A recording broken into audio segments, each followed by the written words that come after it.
Warrior Project operates with the same goal. Wounded Warrior Project was created to help our men and women returning home with the scars of war, whether those scars are physical or mental. Wounded Warrior Project. We never leave a fallen warrior behind. Ever. Learn more about what we do at woundedwarriorproject.org.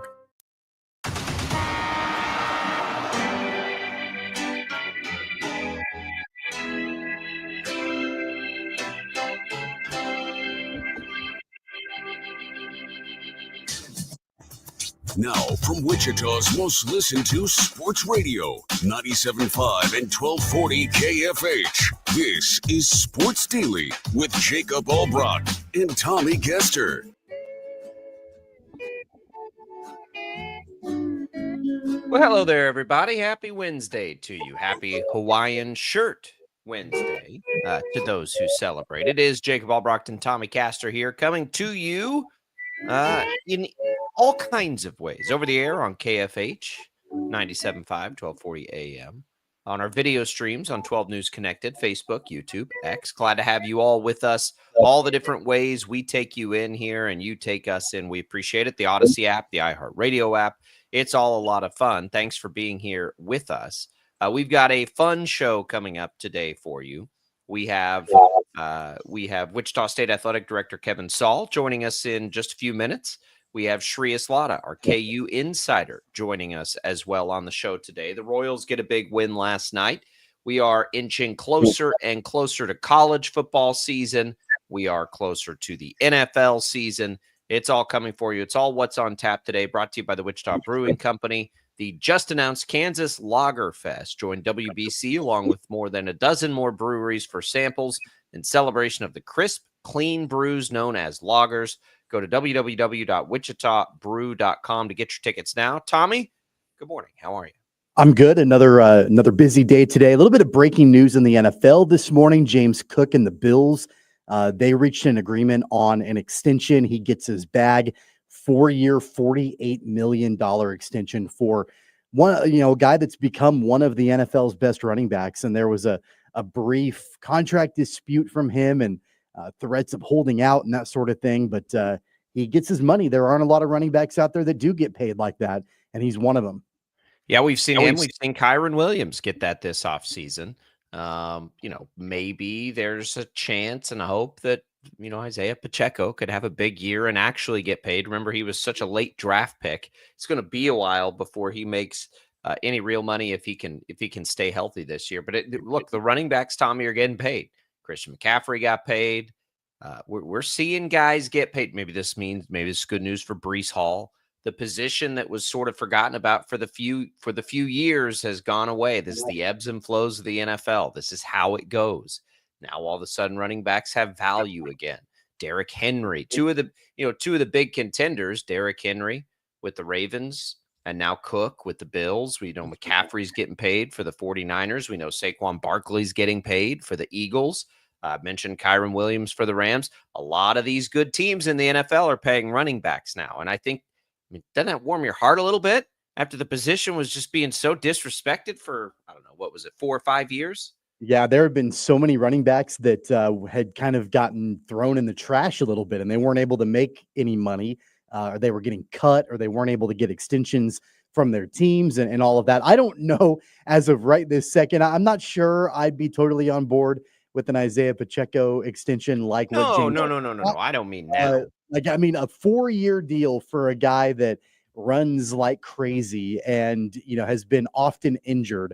I don't know if there's, at this point, I would say the jury is still out on if there will be gas left in the tank for a 4-year extension for him. But I do hope that he has a productive season and he can get some kind of contract from the Chiefs. But yeah, I don't waiting for 4 years, $48 million for Isaiah. I definitely don't mean now, and I definitely don't mean 4 years, $48 million. I mean just kind of anything for him, honestly, like anything, because the Chiefs cycle through these guys, and it's not that wasn't even like a commentary. They need to pay. It was just, I've worried about him in the past. Like, man, this guy's he's gonna lay it all out on the line in the NFL and probably never get a good payday. So maybe there are some trends and more motivation for him, honestly, to stay healthy. Look, he can grow and adapt too. And could be a big part of the Chiefs offense if he's able to stay on the field. And we're being a little unfair. He's had one injury of significance. It's just predictive because of his style of running. People used to say that about Derrick Henry too. A little bigger than Isaiah Pacheco. But yeah, that's pretty interesting news there for the Bills. We wondered what would happen with that position. That's been a little bit contentious with them. The Royals get their big win last night, Tommy. Another one. They're doing what they're supposed to do. That one more in line with the way we thought it should go. 8-5 winners. The offense leads the way in that one. The bullpen a little bit shaky for the Royals. They gave up 3 runs in 3 1/3 innings, but it didn't matter because the offense exploded and here they come. Maybe this is, maybe we're starting to see it a little bit. I know it's against the Nationals, but they could be losing these games too. Well, yeah, and Michael Wacha had a really impressive start. He didn't go quite as deep in the game as he had in previous starts, but he looked pretty rock solid when he was out there. Really a fairly efficient outing for him too. The pitch count stayed relatively low. And I think that Matt Quatrero kind of thought, okay, the Royals have a pretty good lead. The offense is clicking tonight.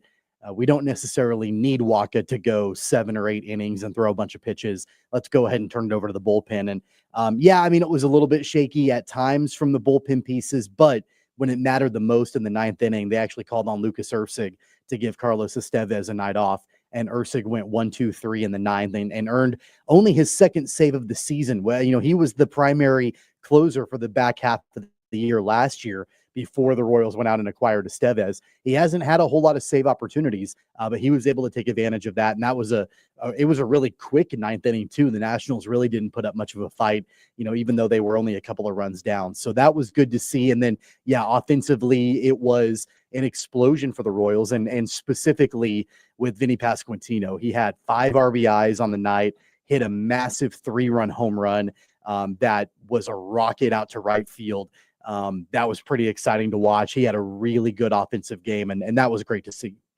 It was. They have those kinds of offensive players that can carry you into a night, just like Benny did last night. We know Bobby Witt Jr. can do that. We know Salvi can do that.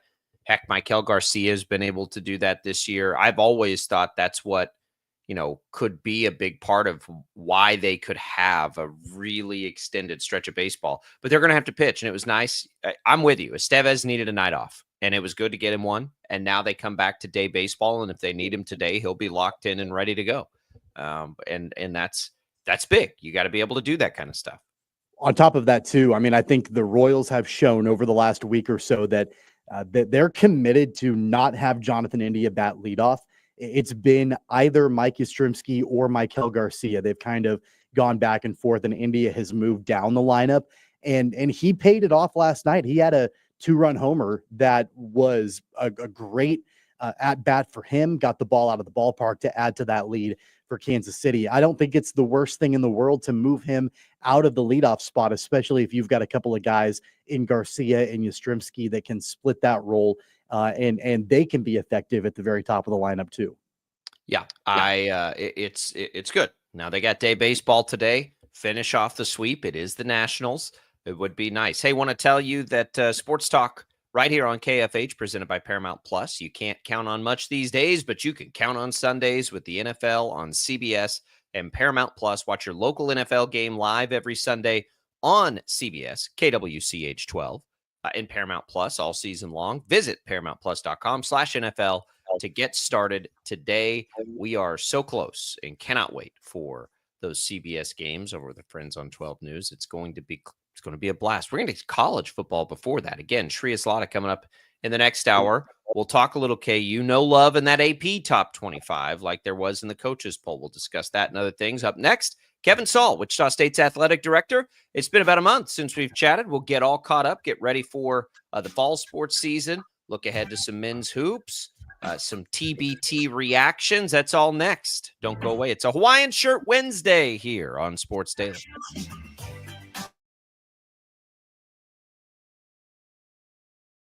Lightning, hail, tornadoes, flooding. It's the worst of severe weather, and it's coming. Spring brings warmer temperatures, but also dangerous weather conditions. Stay up to date day or night with the Storm Team 12 weather app. You'll get accurate forecasts, so you can plan ahead and stay safe, no matter the weather. Download the Storm Team 12 weather app, brought to you by Stutzman's Greenhouse. The future of television has arrived. Next Gen TV is here with stunning video, movie theater quality sound, enhanced voice clarity, and interactive features, all upgradable for the future. Learn more at watchnextgentv.com.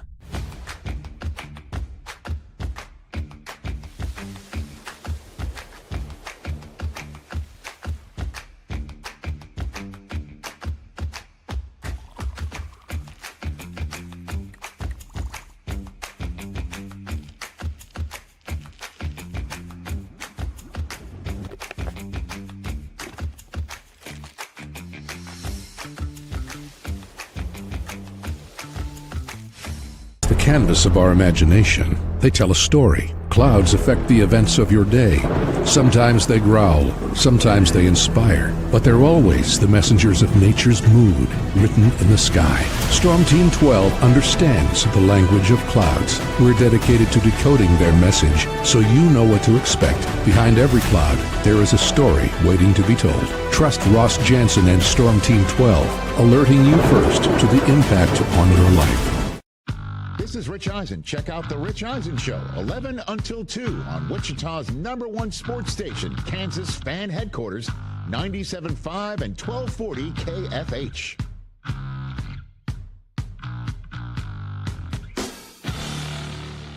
Odyssey is one of the most influential audio and entertainment brands in the nation. You already know Odyssey's iconic local radio brands in Wichita. But did you know Odyssey has the country's best collection of music, news, and sports brands? Odyssey is also a premium podcast creator, major event producer, and digital innovator. Odyssey brings people together across the country and right here in Wichita. Odyssey also delivers meaningful radio and digital audio results. Find out our story and impact at odysseyinc.com/Wichita. Make yourself known now! 831001 in traffic pursuit. Oh my god, here. Investigate TV Plus begins with real people. We investigate stories that impact you. And inspire change every day. Something is broken. Real problems. Why are they hiding it? And real solutions. My daughter was dying in front of me. What was your reaction when he said that? Investigate TV Plus, weekdays at 3:30 p.m. on KWCH.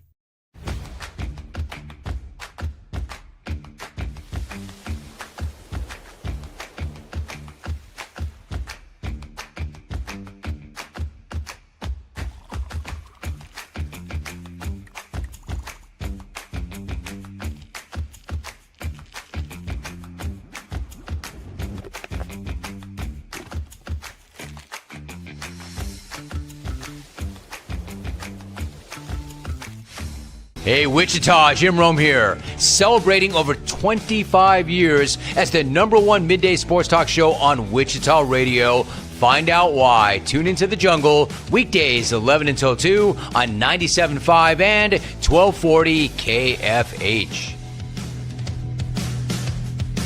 Mornings are busy. We're here to make your mornings better. We report the stories that affect you. 3 more hospitalized from contaminated apple juice just a day after the FDA issued a recall.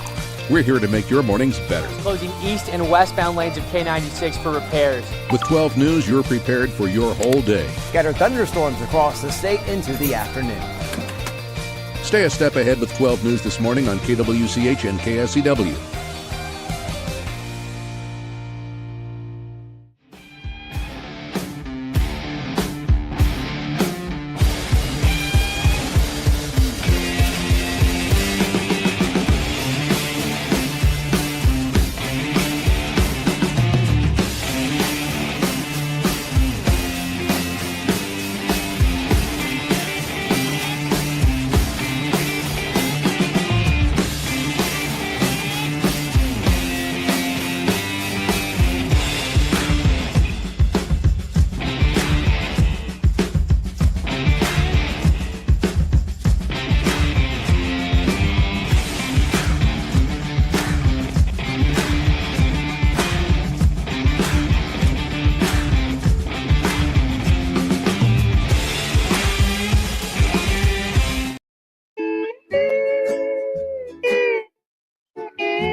welcome back in, everybody. Happy Wednesday to you. Hawaiian Shirt Wednesday. Joining us now, Kevin Saal, State's Athletic Director. Kevin, we're via phone line today, so I'm going to pretend that you have your best Hawaiian on here this morning to celebrate one of the great days of the week. How are you this morning? Doing great, guys. Thanks for having us on the show. Tommy, where's the Hawaiian shirt? You know, you got to be a little different. You got to buck the trend and not just follow the crowd all the time. That's what I tell Jacob every single week. He's a wuss. He won't do it.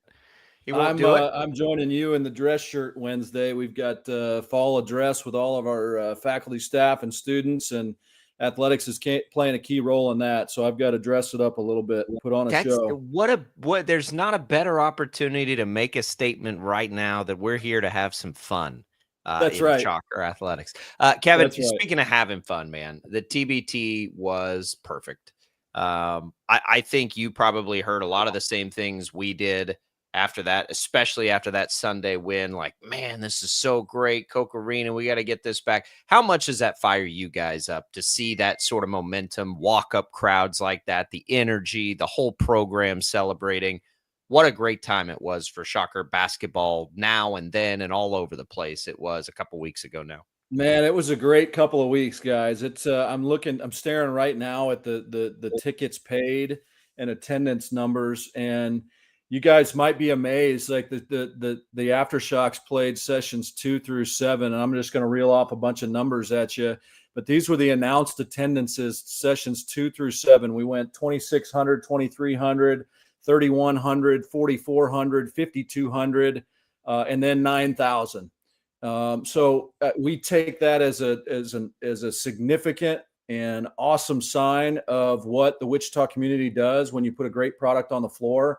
And it's interesting, guys. We've had a lot of conversations, obviously, in the college space about, the transfer portal and roster turnover and all those things. And I remember having a conversation with someone in the community, and they asked me, "Hey, how do you combat that conversation in the community?" And I think it was Monday, right after the championship Sunday. I said, well, there were 9,000 people in Coke Arena on Sunday night, and we had 4 alumni from our Wichita State men's basketball program. So there clearly was 9,000 folks in Wichita that were really excited about the success on the floor, the opportunity to win a championship, and not maybe knowing everybody on the roster. I think that's such a big point. I mean, the guys that up until they played those games in Wichita, the fan base didn't know who they were. But they became household names, and they became, Aftershocks legends and all of that. Is there, it's probably hard to quantify, but is there a way to be able to sort of bottle up that energy and then be able to maybe show it as an example to the current players, the current coaching staff, all of that? Like, look, if you build it, they will come. Yeah, there's no question. And guys, I was the first one to text a screenshot of those attendance numbers to our head coaches and just reinforce and encourage them in terms of what they're doing to build their programs. When we put quality products on the court and the field, the Wichita community will definitely support that. And not only the Wichita community, guys, we're talking television viewership. The championship game that was on Fox was the most watched TBT in history. It was up over 67% from the 24 Fox championship. And TBT also set the overall attendance record at just over 85,000 fans, and certainly Wichita led that component of it. So it's a very, very encouraging component. And we bottle it up, guys. We bottle it up in terms of messaging within our department. We talk about it, but we also use that opportunity to sell season tickets. TBT is such a great partner that they allow us to do some very, very creative things. And so we invited lapsed season ticket holders into Coke Arena for semifinals and finals. And we did our season ticket pitch with them. And we showed them open seats within the arena. Our staff was engaged and involved. And we will sell a lot of season tickets off of the TBT championship. You couldn't ask for a better platform for marketing and promotions for our men's basketball program in July, in the middle of the summer, to have 9,000 folks in your basketball arena and give you a platform from which you can market and promote your own programs and sell season tickets. So it's been very successful for us, and we're encouraged about the season upcoming.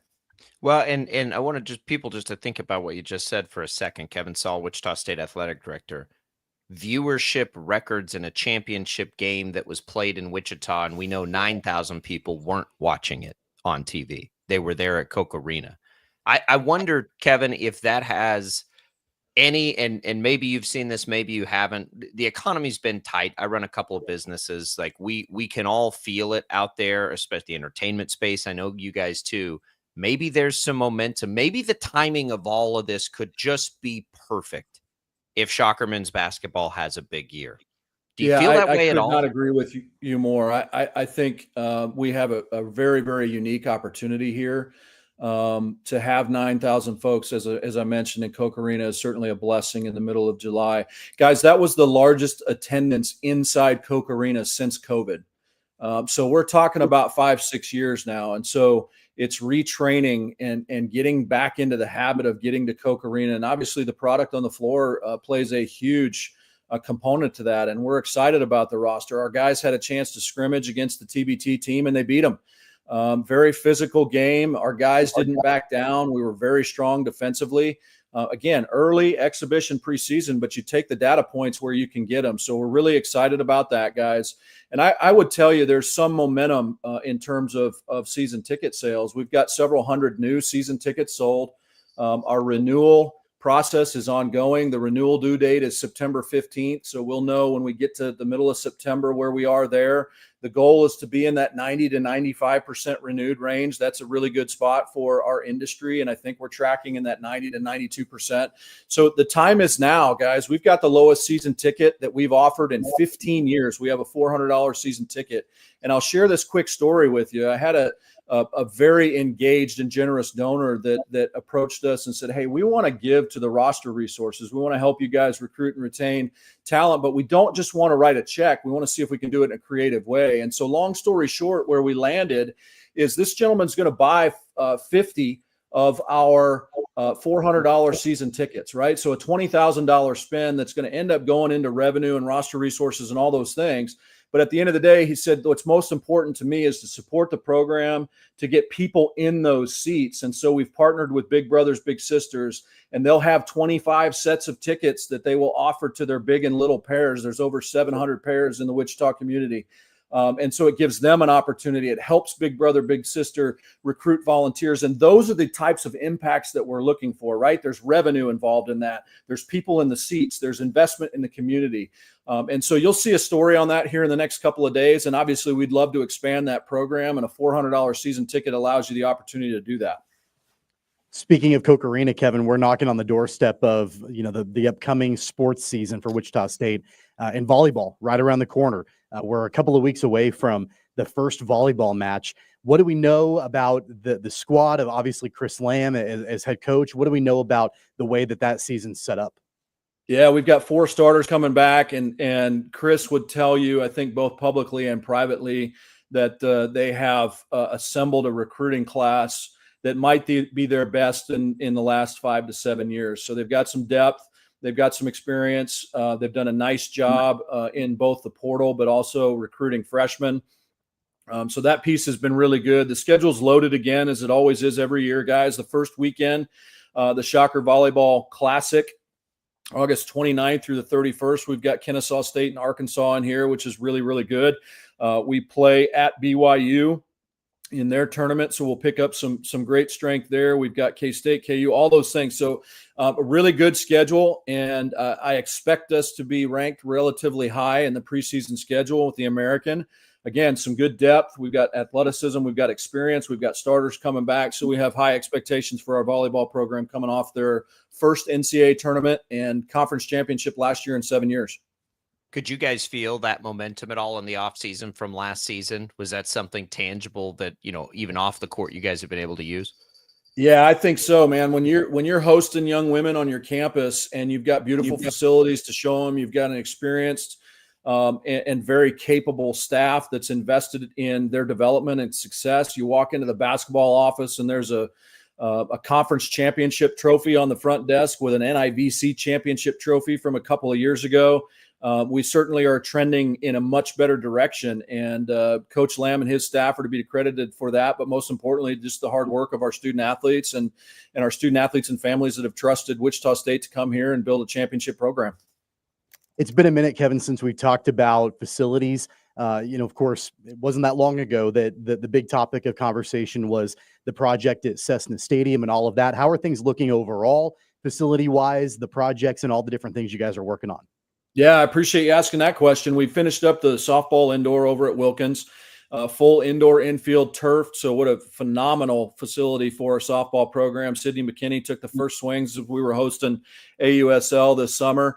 We will very soon transition into constructing the team operations building, which is just on the south side of that facility, guys. So we'll move the batting cages and hitting and pitching tunnels over to the north side of the indoor, and then we'll start construction on a truly first-class team operations facility with team rooms, locker rooms, coaches' offices, mud rooms, training rooms, all those elements in there. So really, really excited about that and the work that we've done here in the last 3 years that will tie into that in terms of the new dugout, the lights, the field, all those things. So softball is progressing very well. You mentioned University Stadium.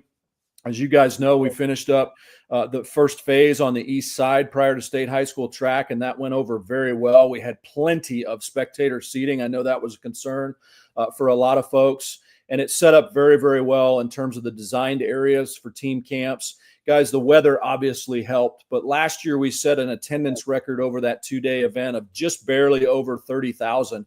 And this year we had 31,300. So set another attendance record. That's a really important event for our community. It provides $7 million of direct economic impact to our businesses, our restaurants, our hotels, to bring that number of folks to Wichita. And so we are currently in phase 2, which is the event level. So you've got all your field venue areas. You've got an Olympic-sized 9-lane track. You'll have an artificial turf surface on the inside that will be sized to fit a 75-yard by 120-yard soccer or football field. This will truly be a community facility. We have aspirations of hosting high school football games of the week on Friday nights. We want to host high school soccer. We want to get into some state championships.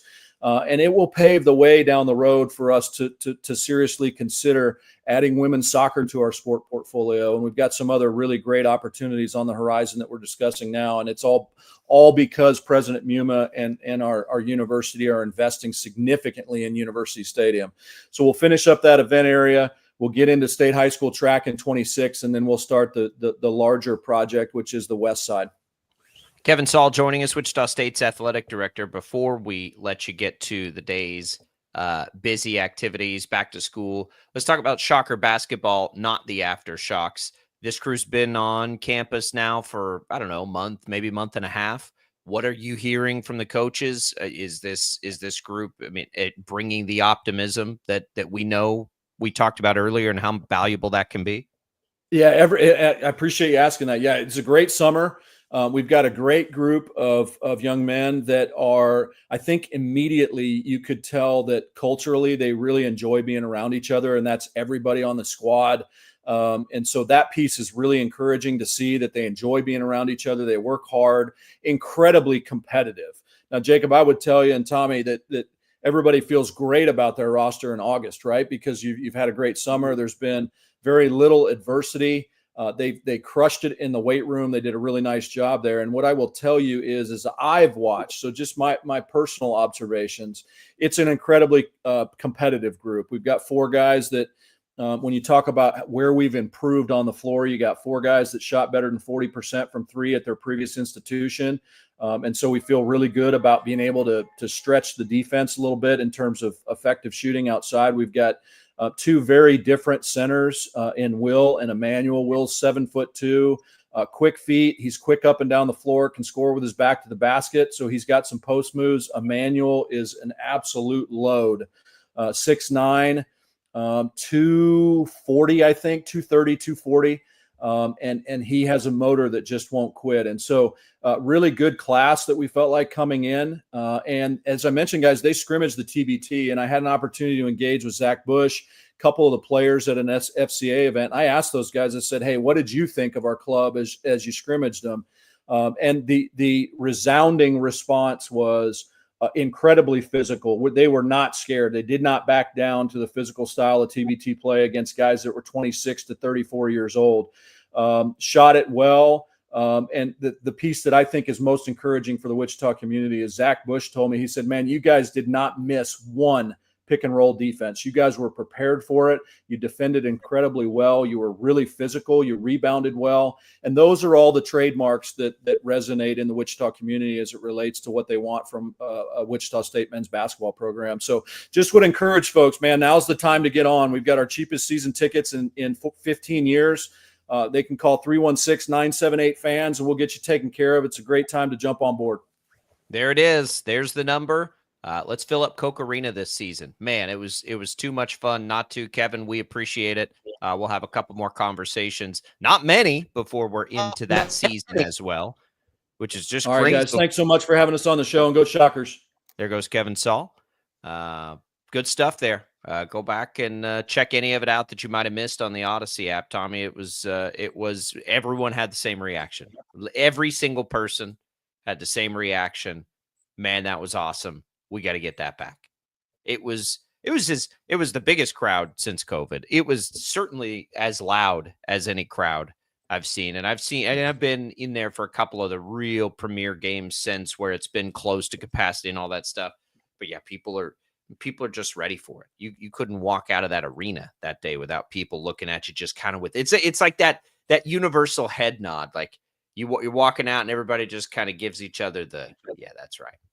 That's what that was. Yeah. I mean, I think that, the fans that were there, I know at least I felt it watching it on TV, but there was kind of this nostalgic feel of this is the way the Roundhouse used to be. And we get a chance to kind of experience it again, but it doesn't mean that it can't be that way in the future. It's going to be difficult. It's going to be hard. It's going to be tough. They know that, they've got their work cut out for them to get the fan base back.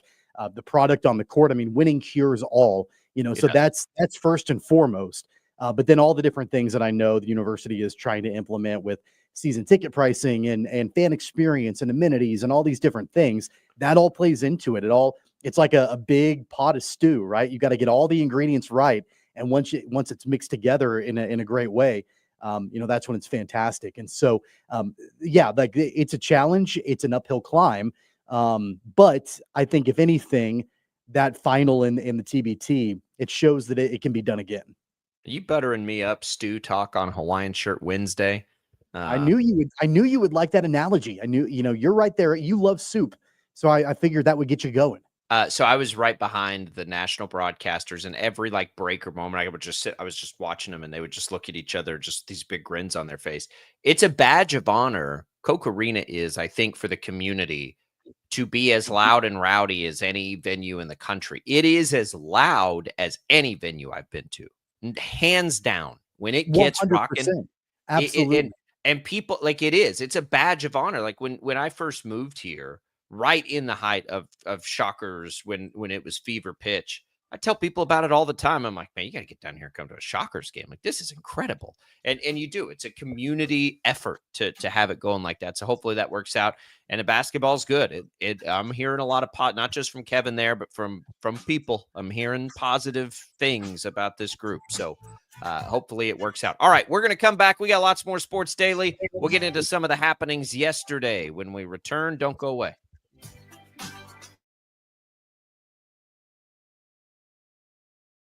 Lightning, hail, tornadoes, flooding. It's the worst of severe weather, and it's coming.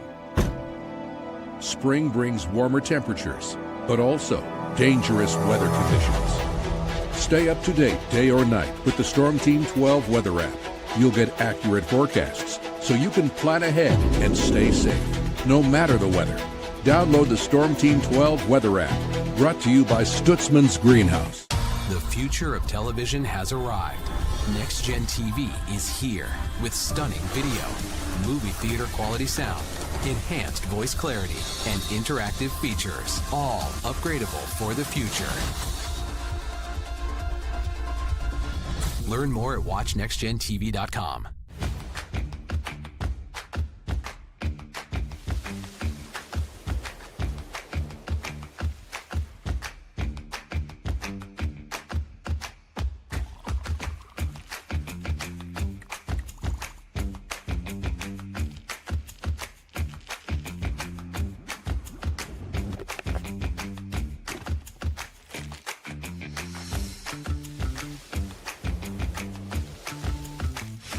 the canvas of our imagination. They tell a story. Clouds affect the events of your day.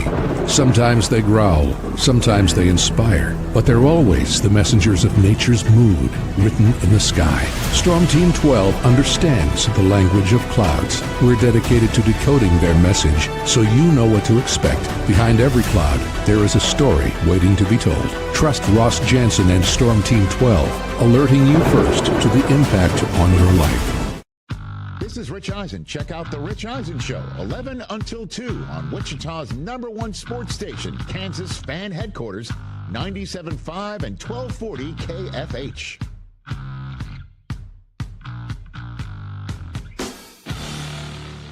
Odyssey is one of the most influential audio and entertainment brands in the nation. You already know Odyssey's iconic local radio brands in Wichita. But did you know Odyssey has the country's best collection of music, news, and sports brands? Odyssey is also a premium podcast creator, major event producer, and digital innovator. Odyssey brings people together across the country and right here in Wichita. Odyssey also delivers meaningful radio and digital audio results. Find out our story and impact at odysseyinc.com/Wichita.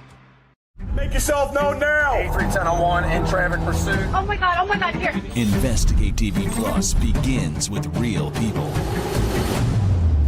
We investigate stories that impact you. And inspire change every day. Something is broken. Real problems. Why are they hiding it? And real solutions. My daughter was dying in front of me. What was your reaction when he said that? Investigate TV Plus, weekdays at 3:30 p.m. on KWCH.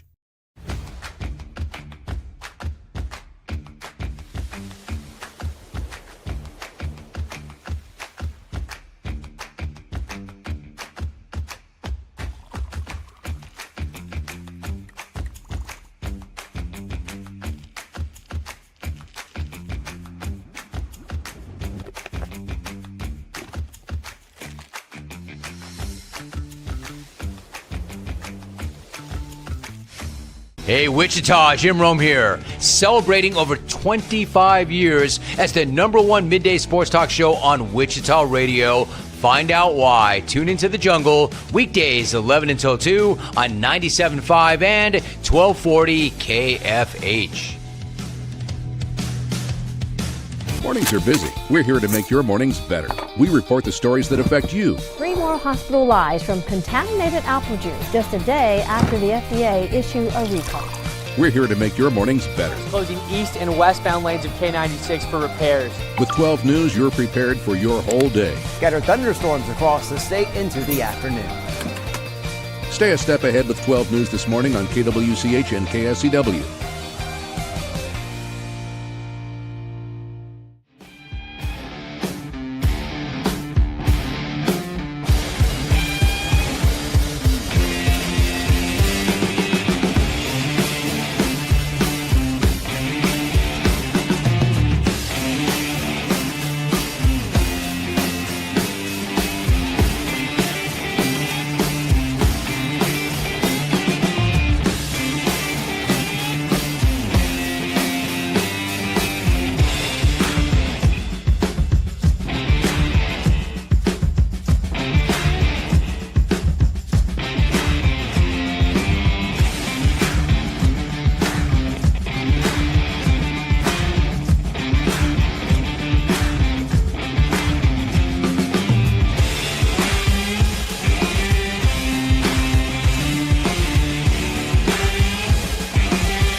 On KFH.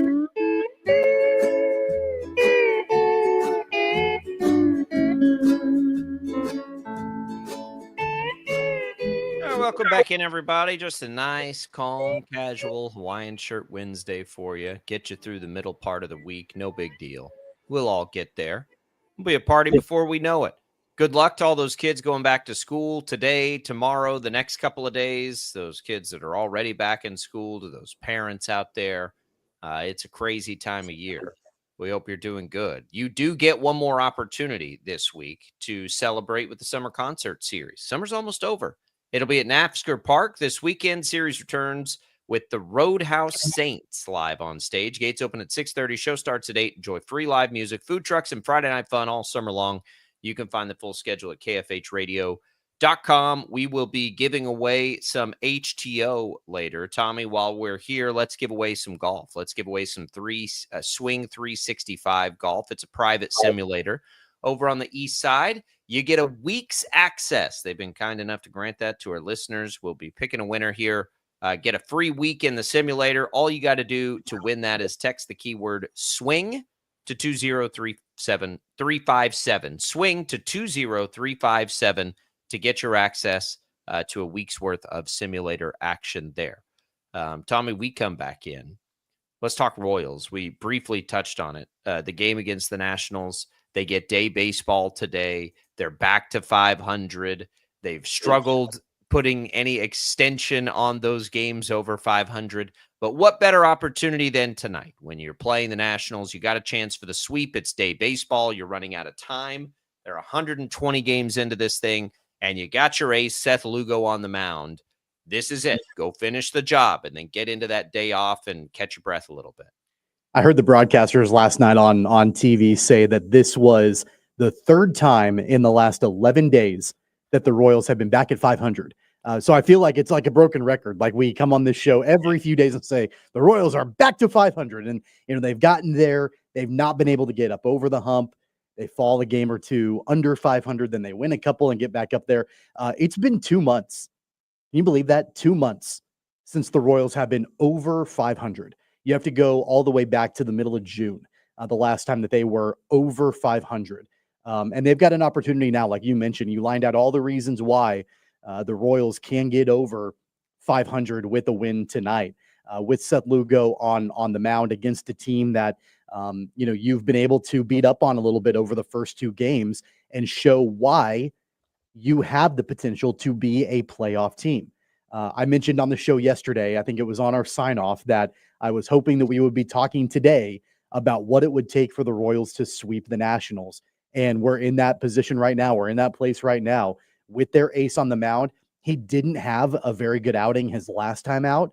And so now you've got an opportunity with Lugo on the hill to be able to kind of shake off the way that the last start went against a team that you should be able to beat and have a really good opportunity to do so. And then, by the way, you welcome in the White Sox this weekend, who also are not very good. And so, like, this should be an opportunity for the Royals to take full advantage of and get right back into the hunt. Well, yeah, look, if you don't think the Nationals are very good, wait till you see the White Sox. Right, exactly. The Nationals can hit. This is going to be good. Now, listen, their chances are, they're very, very low to be able to overcome the hole that they've dug. To be pretty honest about it, they're like less than 5%, I'm pretty sure. But they're low. And I heard this. So this is what they were talking about. It was Eisenberg on the radio. I was driving home from soccer practice last night.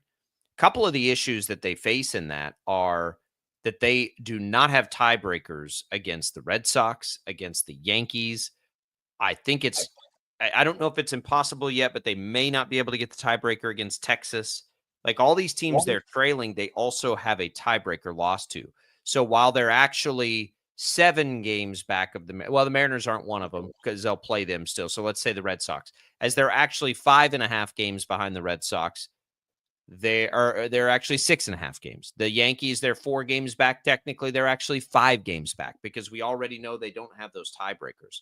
So that makes it even more daunting. And the only way this is possible is if the Royals go ballistic over these last 62 games. If they need, Tommy, to get to they only have 42 games left. 42. Yeah, my bad. Yeah. 42 games left. If they're going to get to 87 of those wins, you have to win 27 of your final. You got to go 27 and 15. Yeah. 27 and 15 down the stretch. When you say that out loud, that's not that crazy, right? Like 27 and 15 is not anything that's like out of reach, unheard of. But man, you got to play really good baseball to do it. The only way that doesn't seem out of reach is when you look at their remaining strength of schedule, and they have one of the easiest strengths of schedule remaining in their final 42 games. And when you take a look at all of the contenders in both the American League and the National League, the Royals have one of the more advantageous remaining schedules left out of the quote unquote contenders to make it to the playoffs. And so you've got to take advantage of it. I actually went through after the game last night. I'm like, okay, I want to go game by game and look at their remaining 42 games. I think the Royals conceivably can go 27-15 without sweeping any of the series that are coming up. Now they've got to go 2 of 3. They've got to go 3 of 4. But if you bake in a couple of losses here and there, especially with some of the more difficult series they have coming up, I know they play the Mariners at one point. They play the Rangers, who are in front of them at one point. They play the Phillies, I think, on the road. I think they go to Philadelphia and play them in the next couple of weeks too. Like, you're baking in losses here and there. So conceivably, it's not like we're saying the Royals have to go and sweep a bunch of series if they want to get into it. And they've got to win series, but they don't necessarily have to sweep them. They have to. I think that's important to know. They don't have to. They should. They need to. But if we're just looking at trying to get to a number, if we're looking at them trying to get to 27 wins out of their final 42, they can do it without sweeping any of these teams coming up. We would like them to, the bad teams, absolutely. And there should be some advantageous matchups to be able to talk. Like the White Sox this weekend, for instance, are one that, you should conceivably sweep them, but they don't have to. I think that's the silver lining in all of this, is that you can go moving forward knowing that it's like every game is not a single elimination game moving forward. Like, it's not like if you drop one, all right, well, there goes our chances. You can't let it get away from you. You can't start losing series, but you don't have to sweep them either. I think if you take care of business today, for instance, against let's say they sweep the Nationals and they come out and sweep the White Sox, that lessens the burden of the series they do have remaining when maybe they go to Philadelphia or they host Toronto. What's interesting about the schedule you laid out, I think it's good when you don't have to play as many bad teams. But here's what's kind of funny about it. They also don't get a lot of head-to-head opportunities against these teams that they're chasing the rest of the way. So they get the Rangers, who they're currently chasing, not by much. They'll get the Tigers a bunch if you think that's at all still within reach. But of the teams they trail, they do have a series against Cleveland. Seattle there's one series left against Seattle. Toronto's probably a division winner, so that they don't really matter. There aren't a lot of where you can look at it and say, all right, they're going to be able to gain ground in this one. So they are going to need some help. And those other teams, because there are still so many, are going to play each other too, which is handy. You're 8.5 games behind Detroit, 6 head-to-head. That feels not possible. So it's still the wild card, but you're not going to be able to directly gain that ground against those teams. You don't really play them directly. Rick says they are who they've shown us they are, just an average 500 team, not going 27-15. Look, Rick, the odds are there. I get it, right? I'm not like you're not like breaking news to anybody that going 27-15 is not likely. But this team, when it has not been as good offensively, has won, was it 16 out of 18? Like, they've done it this year. They've shown us they're capable this year of being that kind of team. Now, will they? Again, chances are really low that they can get this pulled off. But if it is 87 wins and you think about it as 27-15, then yeah, look, they're talented enough to have a stretch of baseball like that. We've seen it this year, but they're also capable of, laying an egg too, which we've also seen plenty of this year. So it's there. I mean, we're just trying to look at this thing and see it. I am like, you can't write them off yet. That would be as crazy as saying they have no chance, would be to completely write them off. I may have been as close as I've been all season long to writing them off Monday night when they fell behind 2-0 and then fell behind 4-2 in the opening game against the Nationals after dropping the heartbreaker on Sunday dropping 2 of 3 to the Twins. They were down on Monday, and I think I even texted you. I'm like, it's not going to happen for the Royals. Like, this is slipping out of their fingertips. It's not going to work. And then all of a sudden they come back and they win. They win again yesterday. They've got an opportunity to sweep a team that they should sweep, and then a weekend series against another team they should sweep. And then, as I mentioned before, you take a look at their remaining strength of schedule, and it's one of the easiest in Major League Baseball. And so, Rick, like, generally, like, with that statement, I would probably be a little bit more agreeable to what you just said. Like, they're not a playoff team. They've shown us who they are. They're not going to go 27-15 until you look at their remaining strength of schedule, and it's gettable. It's there for them. Will they do it? I think is another question, but it's set up for them to be able to do that. They've just got to take advantage of it. And if they can continue to string together wins against teams that they should be beating, like the Nationals and the White Sox, this week generally could be pretty impactful for them and their playoff hopes.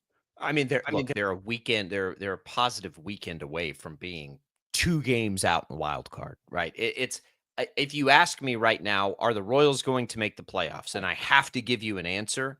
I'm going to be with the masses and say no, but I'm not going to say it's impossible. I'm not going to say they don't have a chance. I still do think this is a talented team. I think now, for the first time, they're going to have to overcome some real adversity through injuries and all the things that they're facing.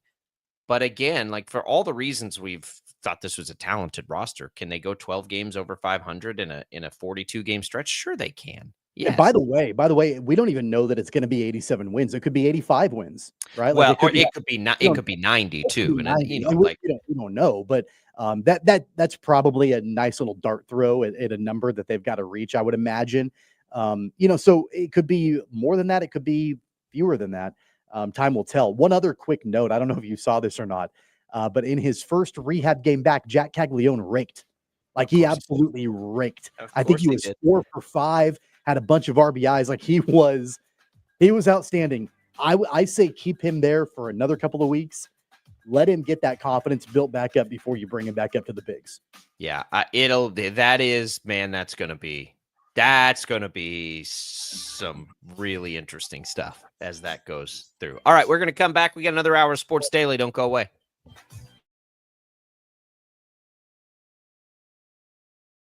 Lightning, hail, tornadoes, flooding. It's the worst of severe weather, and it's coming. Spring brings warmer temperatures, but also dangerous weather conditions. Stay up to date day or night with the Storm Team 12 weather app. You'll get accurate forecasts so you can plan ahead and stay safe, no matter the weather. Download the Storm Team 12 weather app, brought to you by Stutzman's Greenhouse. The future of television has arrived. Next Gen TV is here with stunning video, movie theater quality sound, enhanced voice clarity, and interactive features, all upgradable for the future. Learn more at watchnextgentv.com.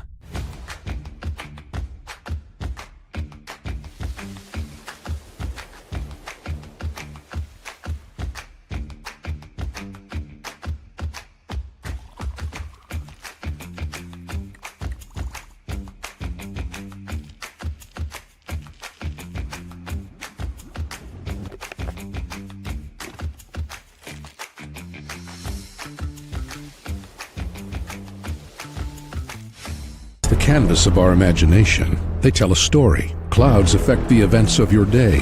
Sometimes they growl, sometimes they inspire, but they're always the messengers of nature's mood, written in the sky. Storm Team 12 understands the language of clouds. We're dedicated to decoding their message, so you know what to expect. Behind every cloud, there is a story waiting to be told. Trust Ross Jansen and Storm Team 12, alerting you first to the impact on your life. This is Rich Eisen. Check out The Rich Eisen Show, 11 until 2 on Wichita's #1 sports station, Kansas Fan Headquarters, 97.5 and 1240 KFH.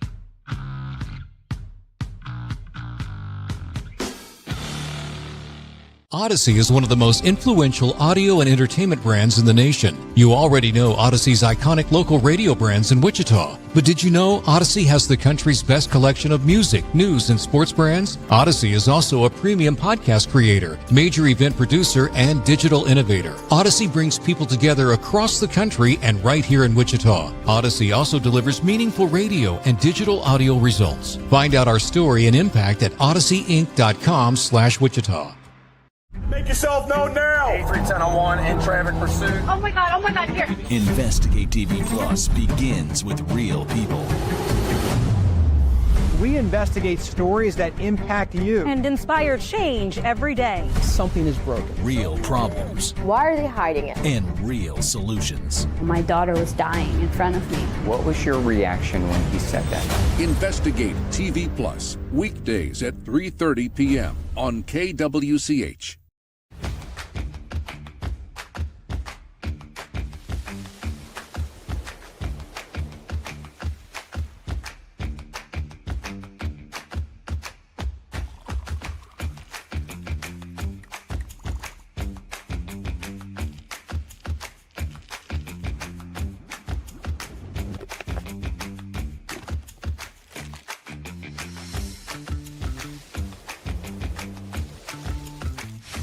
Hey, Wichita, Jim Rome here, celebrating over 25 years as the #1 midday sports talk show on Wichita Radio. Find out why. Tune into the jungle, weekdays 11 until 2 on 97.5 and 1240 KFH. Mornings are busy. We're here to make your mornings better. We report the stories that affect you. 3 more hospitalized from contaminated apple juice just a day after the FDA issued a recall. We're here to make your mornings better. Closing east and westbound lanes of K96 for repairs. With 12 News, you're prepared for your whole day. Scattered thunderstorms across the state into the afternoon. Stay a step ahead with 12 News this morning on KWCH and KSCW.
Now, from Wichita's most listened to sports radio, 97.5 and 1240 KFH. This is Sports Daily with Jacob Albrock and Tommy Kester.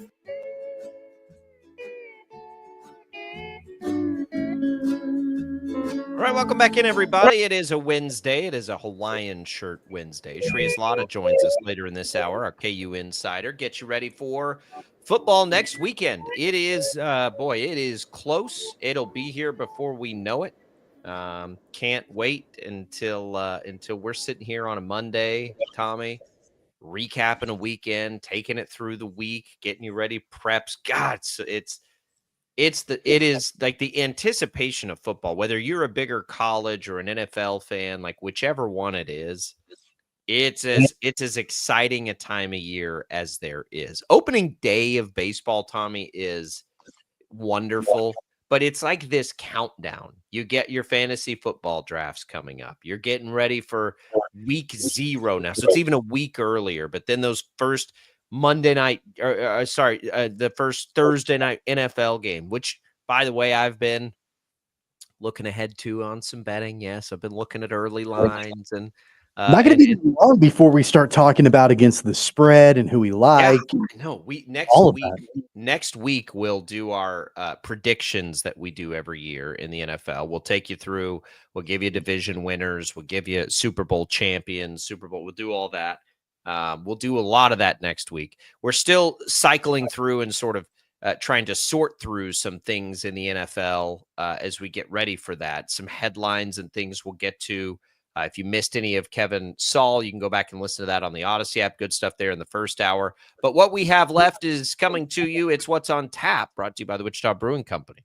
The just announced Kansas Lager Fest joined WBC along with over a dozen other breweries for samples and the celebration of the crisp, clean brews known as lagers. Go to www.wichitabrew.com to get your tickets now. Now, when you go to a lager fest, to a beer event, Tommy, is it like the wine things where you're supposed to like swirl it and then spit it out? Or I don't think a beer drinking festival is gonna.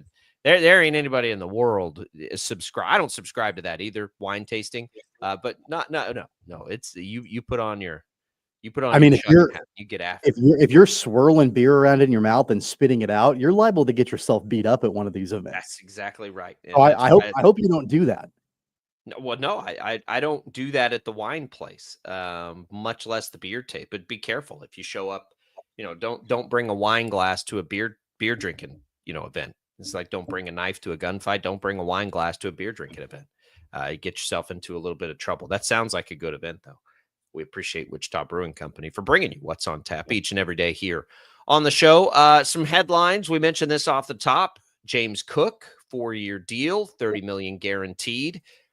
It's funny. We're getting these quote unquote big running back contracts. They're not anywhere near what wide receivers or quarterbacks or defensive ends or offensive linemen are getting paid, but they're at least getting, deals done. It's such a crazy dynamic. And I don't know.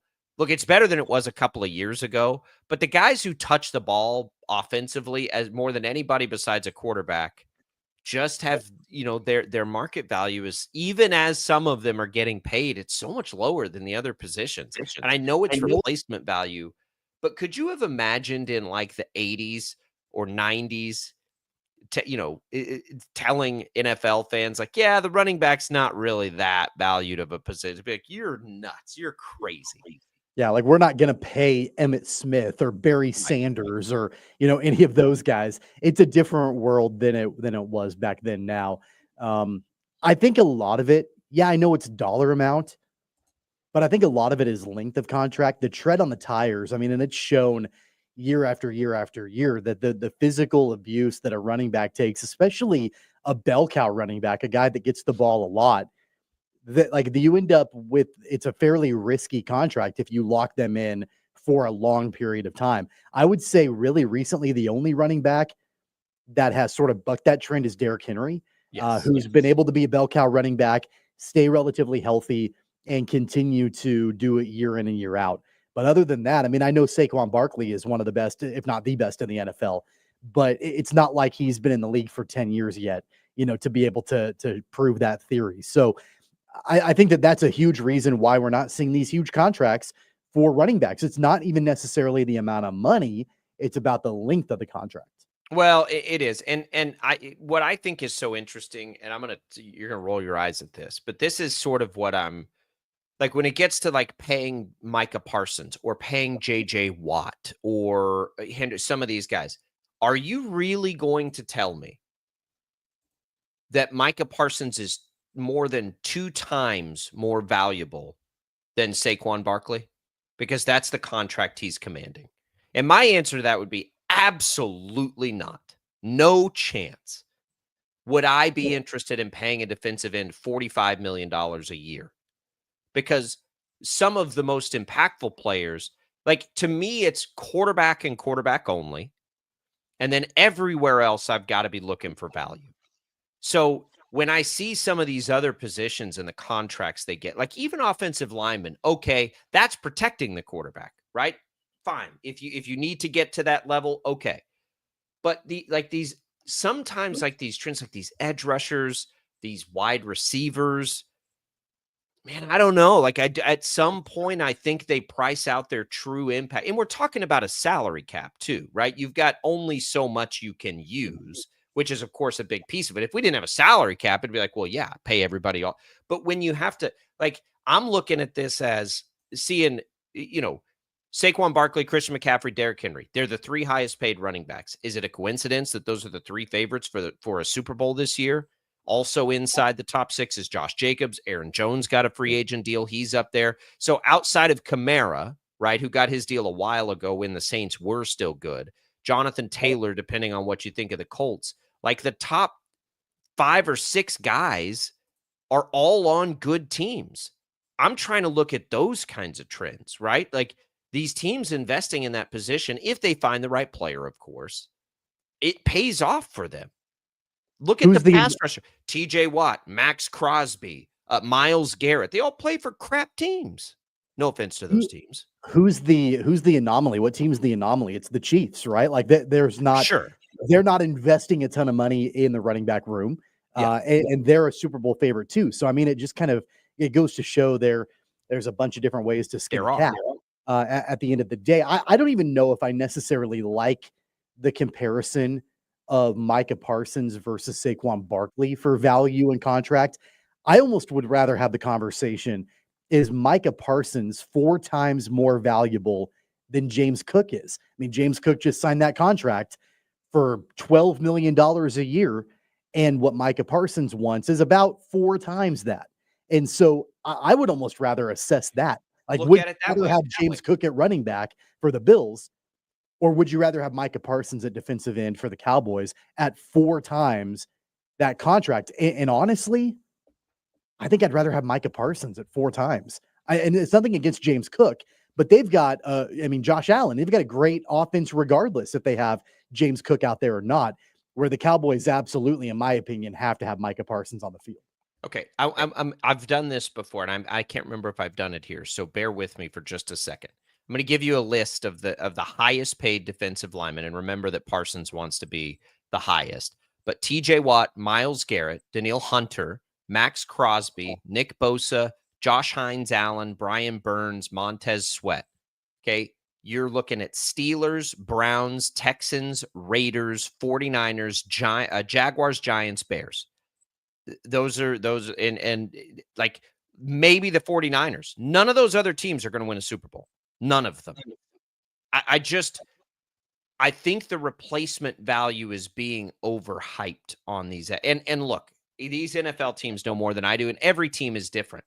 But when I go back and I think about the Patriots, man, Bill Belichick was not paying wide receivers, and he was not paying defensive ends like this. He was finding lots of players to rotate in those spots. He was paying his quarterback. He was paying his offensive line.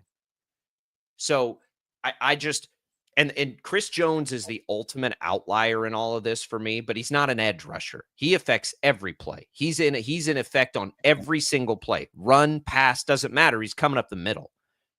If I want to, get away from Micah Parsons, I'm going to design something the other direction. So now it's $45 million for a guy that is easy to play call around to some degree.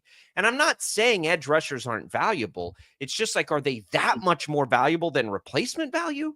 When you're talking about how to best utilize the money you have under a salary cap, give me the highly, and I don't like James Cook as the example because I think he was a little touchdown dependent. But I give me Christian McCaffrey, right? At whatever his number is. Give me Christian McCaffrey at 19 a year. When he's on the field, I think he's far more impactful on almost every play that they run. On all of those teams you just mentioned, though, and the ones that have the highest paid defensive linemen, how many of them have Super Bowl caliber quarterbacks? That becomes the ultimate question. Exactly. And exactly. I don't think that. I mean, I might be forgetting a couple of the teams you mentioned, but maybe the none 49ers of them really stood out. Maybe the Niners with Brock Purdy, but none of them stood out to me as, oh yeah, like they've got a fantastic quarterback as well. I mean, that becomes a more important question. And I think that plays in a really large way to the Micah Parsons situation. Right. Because they're paying $60 million a year for Dak Prescott. Does anybody really believe Dak Prescott is a Super Bowl caliber quarterback? Because I certainly don't. Hold that thought. Let's come back because I think that's a really good point. Maybe not even for the reason you tried to make it, but to me it is. Let's come back with it. It's Sports Daily. It's all Brockton Caster on a Wednesday.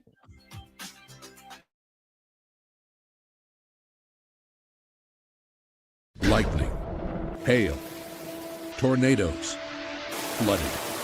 It's the worst of severe weather, and it's coming. Spring brings warmer temperatures, but also dangerous weather conditions. Stay up to date day or night with the Storm Team 12 weather app.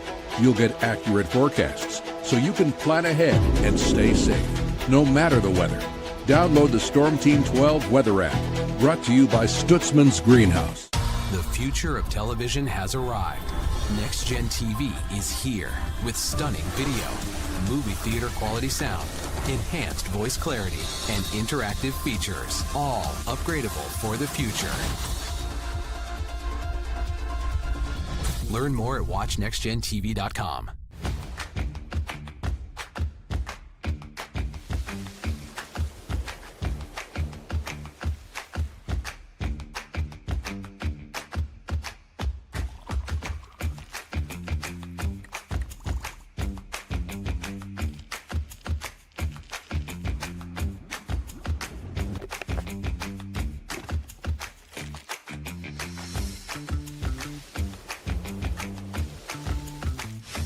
The canvas of our imagination. They tell a story. Clouds affect the events of your day.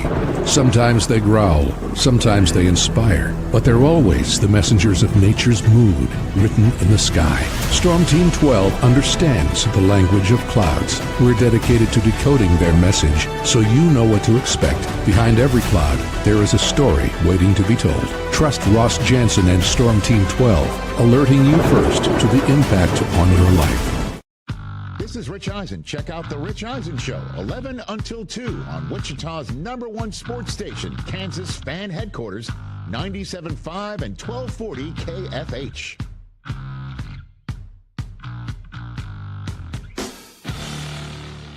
Odyssey is one of the most influential audio and entertainment brands in the nation. You already know Odyssey's iconic local radio brands in Wichita. But did you know Odyssey has the country's best collection of music, news, and sports brands? Odyssey is also a premium podcast creator, major event producer, and digital innovator. Odyssey brings people together across the country and right here in Wichita. Odyssey also delivers meaningful radio and digital audio results. Find out our story and impact at odysseyinc.com/Wichita.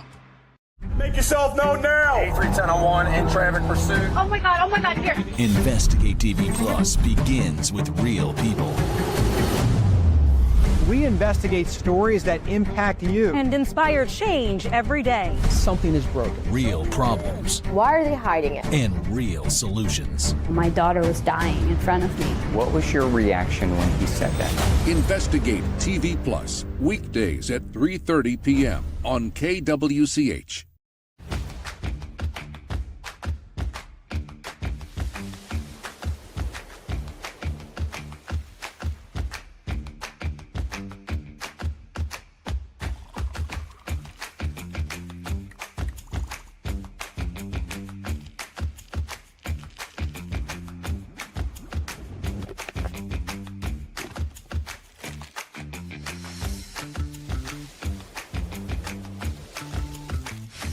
Hey, Wichita, Jim Rome here, celebrating over 25 years as the #1 midday sports talk show on Wichita Radio. Find out why. Tune into The Jungle, weekdays 11 until 2 on 97.5 and 1240 KFH.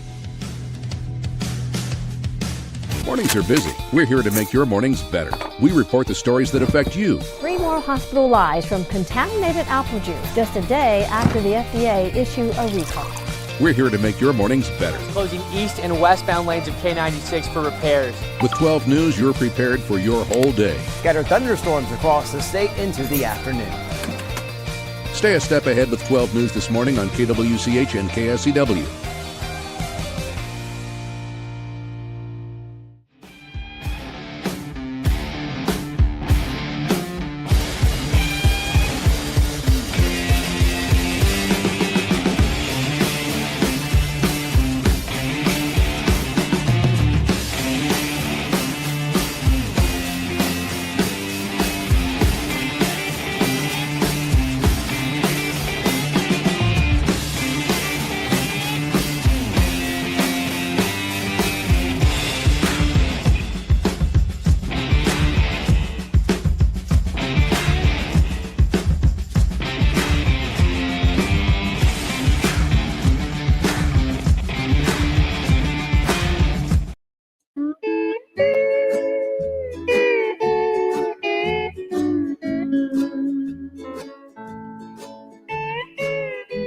All right, we're back, everybody, on a Hawaiian Shirt Wednesday here on Sports Daily. It's all Brockton Caster. If you want to win some HTO, text the keyword T right now to 20357. That'll get you a free cup of iced tea, more than 25 flavors to choose from at East Wichita, West Wichita, or Derby. Again, just text the keyword T to 20357. Good luck, everybody. Man, what a great time to be alive. We're talking football, Tommy. We're talking all kinds of fun stuff here. You got that look in your eye. Well, I can't believe that we haven't even talked about Travis Kelce's photo shoot for GQ. Did you see that? You were going to say something about Taylor Swift. Is that the one that looks like he's in like a bear costume? He's in a bear costume. He's holding an alligator. Looks like he's in a swamp. There's one where he's got a big old snake wrapped around his neck. It's more power to him. It's good stuff. Yeah, it's great. Look, it's Hawaiian Shirt Wednesday, or it's Bear Costume Wednesday. I'm clearly a style guru, so it's fine. It's good. I'm happy that he's on GQ, and I'm happy that Taylor Swift's on their podcast talking about her album and whatever else. I am. I'll go and I'll check they usually send the clips out. Maybe I'll listen to it at some point. I think it's interesting. If she hadn't done an interview in that long, apparently she hasn't, that she's on there and, taking care of her boo. That's very sweet of her. I like it. Taking care of her boo. Yeah. That's fine. You can use that phrase if you want. I wouldn't recommend it. Well, listen, I'm not going to take it. I'll say what I want. If I called my wife my boo, she'd punch me in the face. Right. Yeah. So I'll say it here in safety, in the safety of these spaces. Austin asks, how much does Micah Parsons improve the Cowboys? Do I see them as a playoff team? Yes, I see them as a playoff team. No, I don't see them as a Super Bowl team. How much does he improve the Cowboys? He's a great player. He's one of the best pass rushers in the league. I think he improves them a great deal, but I don't think he improves them enough to win a Super Bowl. I think that, the problem for me in all of this isn't that I really like Micah Parsons, actually. I think he's awesome. It's just not the right fit for those resources to me.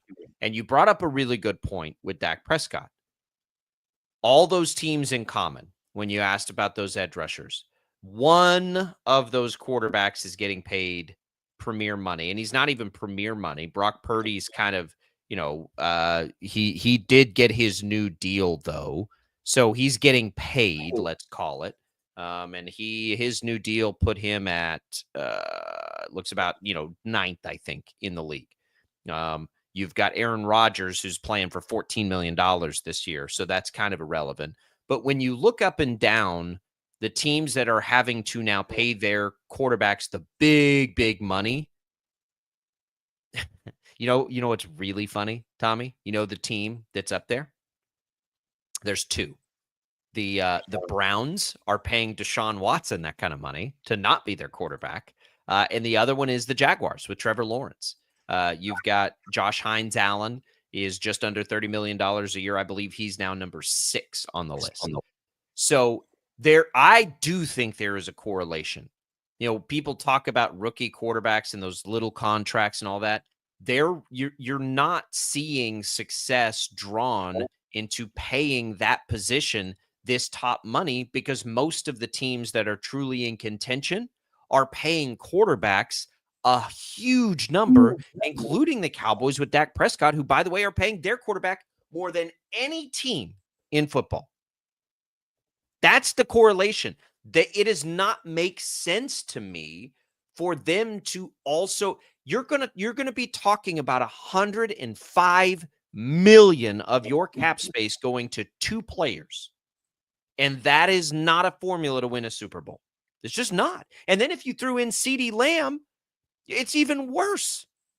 I get that correlation, and I think that there is some truth to that. But that being said, I've said it before and I'll say it again, that because the Cowboys committed all this money to Dak Prescott, you're locked into winning now. Like, had they not done this when they did it with Dak, then they could have kicked the can down the road a little bit. Shouldn't have. They shouldn't have signed Dak Prescott to the contract that they did, because you're locked in. Now, it's not a rebuilding time now. Like, I know he's got multiple years on this contract. But if you sign him and you pay him all this money for the 2025-2026 season, and then you go and you move away from Micah Parsons, and your team in the short term gets worse, yeah, maybe you're building up draft capital and you're trying to rebuild, and a couple of years down the line, Dak is still under contract and you have a new team and you've been able to use the assets you received in return for Micah Parsons to be better down the road. But at least in the short term, you're throwing that money down the drain, essentially, by paying Dak Prescott when you did.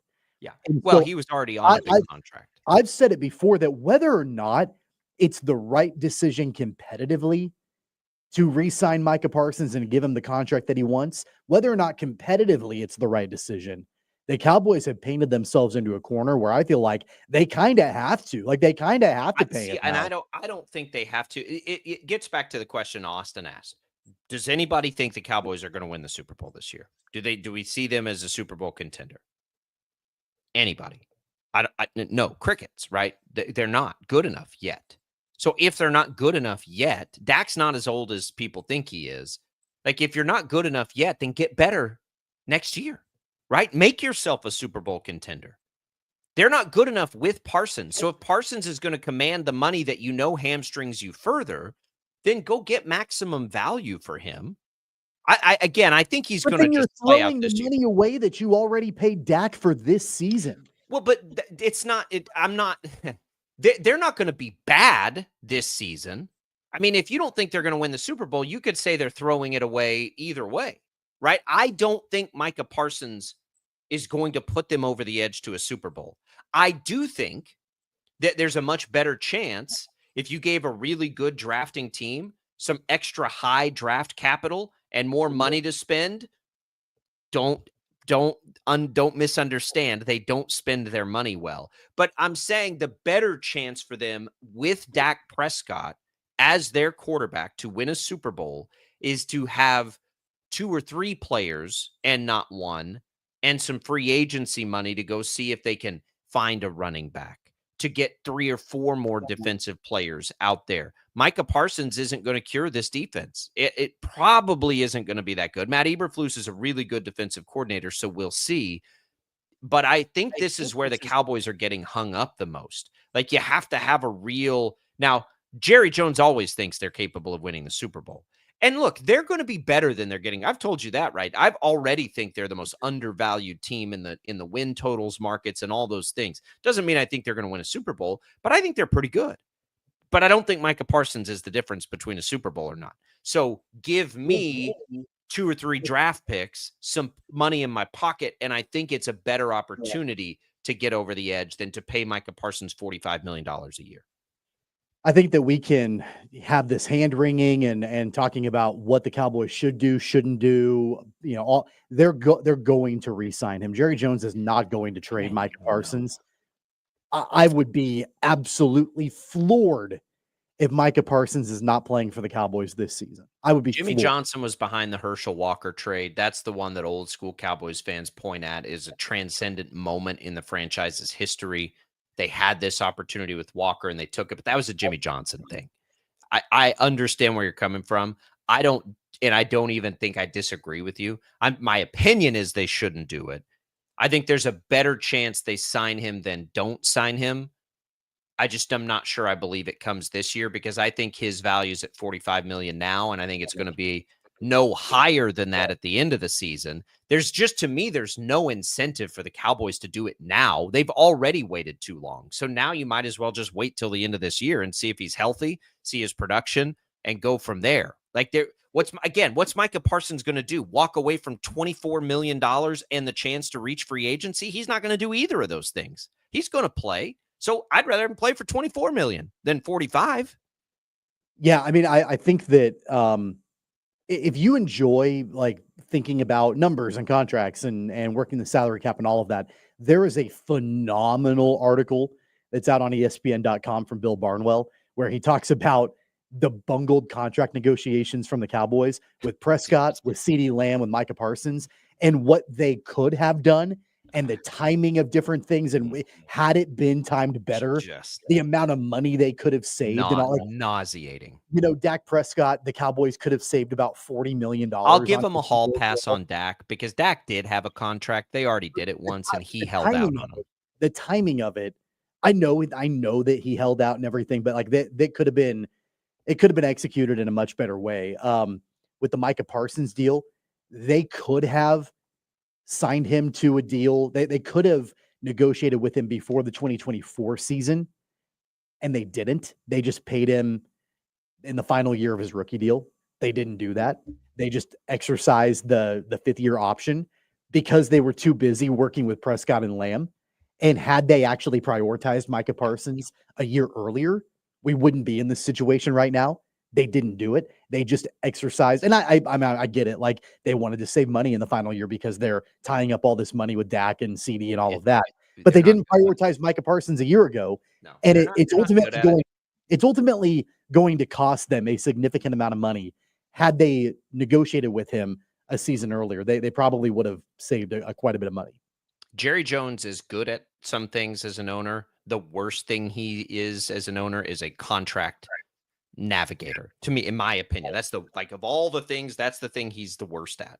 And by the way, real quick, the final note on the Micah Parsons thing, in my opinion, is that even though they triggered the 5th and the 5th-year option on his rookie contract, they still could have gotten a deal done as soon as the season ended, and they could have gotten ahead of guys like Max Crosby, $7 million or $8 million, and TJ Watt, like these guys that signed. Had they gotten ahead of it, they would have saved more money that way too, but they didn't. They sat on their hands. Crazy. John asks if we saw the news that the Royals have apparently made the deal to own the old Sprint site. Yes, I did see the news. So I think, and it's a really good question. I'm glad you brought it up, John, because it is out there. I don't know what to make of it, though, is kind of the problem I'm having with it. They essentially, it sounds like, from what I can tell, there was a group that owned the land that had a tough financial spot, and this group that's affiliated with the Royals basically took it off their hands. I don't think for a second that means that's where a new Royals stadium is going. It could, though, and that's what has people very interested and ears perked up. Well, now they already basically have some land they could put it if they decided to. So I think it's more of a transactional thing. I think it's more of a timing thing on that specific piece of real estate, but it gives them an option because they could always turn around and sell it, right? It doesn't bind them to putting a stadium there, but it gives them an option. And I think it's of interest for sure on this side of the state line. Now, I would also tell you my personal opinion. I do not want to see these stadiums in two different places and two different star bonds not feed into one development area. I think at that point you are stretching the capabilities of a star bond pretty thin if you're not getting one big district to try and attack that. Now, I'm willing to be very wrong about that. I'd really need to see some data and some numbers, but I can't imagine putting it all in one place. To me, that would be more likely to get a true financial repayment versus two different areas, just because the cost around the area is going to be high then twice instead of once. One set of restaurants, one set of, some, and different cities have done this in different ways. Like, I've brought the example up because it feels like this is what's coming if it comes over to Kansas, of what they did in Arlington, right? They built an entertainment district basically in between and around two new stadiums, AT&T Stadium where the Cowboys play and the new Rangers Stadium. There are other cities, though, that do them in completely different areas too. So more than one way to skin a cat, right? Like, I think there's other, but for Kansas, to me, it makes more sense to get them in the same area. And if this were to happen, that wouldn't be the case. That wouldn't be the case. I mean, it would be the Royals and nothing else, in at least in that area. I remember 3 months ago, almost 3 months ago, when the news came out that the Royals affiliate had acquired the note for that campus and basically, I think, kept it out of foreclosure and all of that. I think from what I can tell, this seems to be the next step in that. It doesn't solidify anything, but I remember saying on this program when that happened, to me, I think the Royals, even though they've been kept at an arm's length from this and it's been an affiliate of theirs, quote unquote, doing all of this, I know that they're keeping their options open and they're trying to cast a wide net to figure it out. To me, I think we're another step forward in that process of having the Overland Park Royals when it's all said and done. Yeah, here's the other part of it I think that's of note. I think if the Chiefs decided to stay and the appetite for the Royals in Missouri isn't as high, this would then become a good option for only the Royals and not both. I think that would be something to watch too. Now you'd be, in a situation. And the other part that makes this so hard, and we've talked to him on 12 News too. We talked to these, there's a market now for these economists to evaluate these stadium deals. And you hear from them every time one of these are done. I think will it repay the star bond? And it's always like dollars and cents, X's and O's. No, it's not going to generate that amount of money, but there's so much more that goes into it to the benefit of the state. That's why when you have pretty smart in local government, like you get usually very successful people that are generally just like trying. There's no glamour in luxury in being a state politician. Like these are people that generally have been pretty successful at whatever it is that they do. And they kind of generally agree on this one. It's because of the jobs that come in. It's because of the income that comes in from salaries and all these. There's a ton of components that'll be outside of the star bond when you talk about the benefit of the state. So when I hear some economist that gets interviewed that's like, it'll be a $2 billion baseball stadium and the star bond will only generate $500 million. Like, okay, with that specific piece of the tax, yes, but that does that. Like, how about the construction work that comes over? How about the income tax that comes over? And I also don't think the Royals are putting a roof on their stadium, so I don't think it's going to cost $2 billion. But just keep that in mind too. And I'm a skeptic. Don't get me wrong. I'm a skeptic on this stuff, but it's a unique opportunity. Or you wouldn't have pretty universal agreement from bipartisan, a situation like that. But we've got our eye on it, John. Thank you for bringing that up. There's some news with the KU donation front, Tommy, and we'll get to this when we get to Shreyas on the other side, but it sounds like David Booth is believed, according to Pete Thamel, to have donated $300 million. Yeah, that's correct. And they just got another big one, too, in the last couple of weeks, and I think this is different than that. They just got a huge donation in the last 2 or 3 weeks. Well, I know Travis Goff was teasing a massive gift a few weeks ago. I think maybe he was teasing this to be the announcement. This came out just a few moments ago, and we'll get Shreyas Laddha's take on this on the other side of the break. But according to Pete Thamel from ESPN, Kansas has received an unprecedented $300 million gift from David Booth. It is believed to be among the largest single gifts in the history of college athletics. Now, do you know, you probably know this, Tommy, David Booth is he's a KU guy. Where is his fortune from? I believe oil. I believe he had made his money in oil, I think. Don't quote me on that. I'd have to go double check, but he's the one that bought the original rules of basketball in the documentary, the 30 for 30. Like he was that guy. He's got his name on the football stadium already. He's the main benefactor. He's like the T. Boone Pickens of It's Dimensional Fund Advisors, whatever that means. But hey, could be big for Kansas. We'll talk to Shreyas Laddha about it on the other side. Don't go away. We got more Sports Daily coming your way.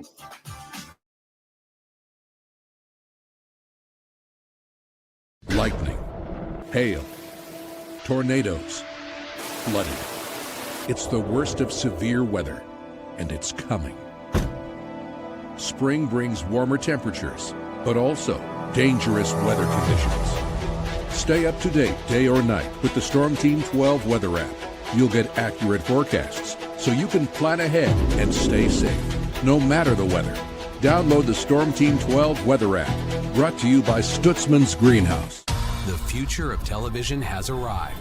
Next Gen TV is here with stunning video, movie theater quality sound, enhanced voice clarity, and interactive features, all upgradable for the future. Learn more at watchnextgentv.com.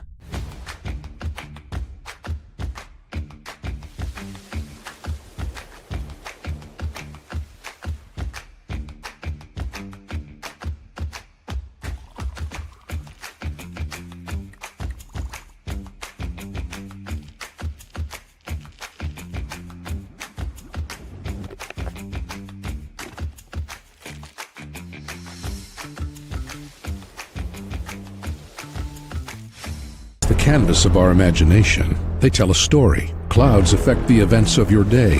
Sometimes they growl, sometimes they inspire, but they're always the messengers of nature's mood written in the sky. Storm Team 12 understands the language of clouds. We're dedicated to decoding their message so you know what to expect. Behind every cloud, there is a story waiting to be told. Trust Ross Jansen and Storm Team 12, alerting you first to the impact on your life. This is Rich Eisen. Check out The Rich Eisen Show, 11 until 2 on Wichita's #1 sports station, Kansas Fan Headquarters, 97.5 and 1240 KFH.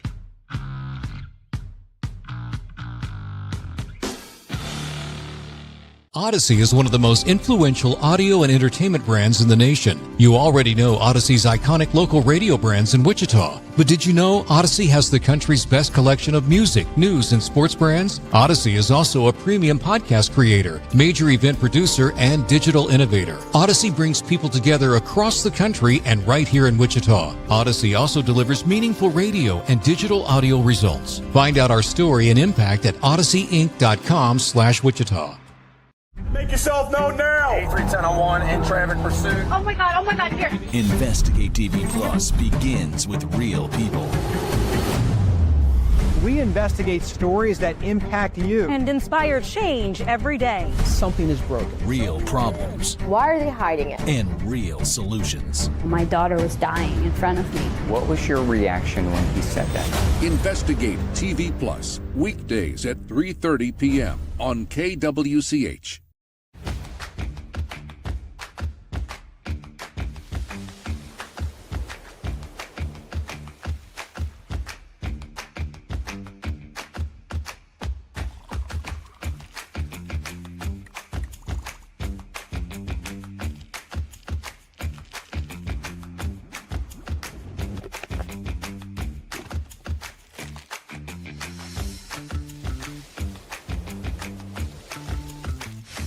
Hey, Wichita, Jim Rome here, celebrating over 25 years as the #1 midday sports talk show on Wichita Radio. Find out why. Tune into the jungle, weekdays 11 until 2 on 97.5 and 1240 KFH. Mornings are busy. We're here to make your mornings better. We report the stories that affect you. 3 more hospital lies from contaminated apple juice just a day after the FDA issued a recall. We're here to make your mornings better. Closing east and westbound lanes of K96 for repairs. With 12 News, you're prepared for your whole day. Scattered thunderstorms across the state into the afternoon. Stay a step ahead with 12 News this morning on KWCH and KSCW.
And now, digging deeper with the teams you follow, it's another Sports Daily Insider interview on KFH.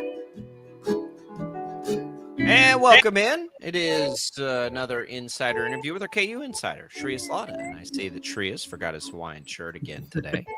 That's all right. That's okay. There's always next week. Shreyas, welcome in. You can find Shreyas's work all over the KC Star. He's KU beat reporter for the Star. You can follow him on X at SHRE98.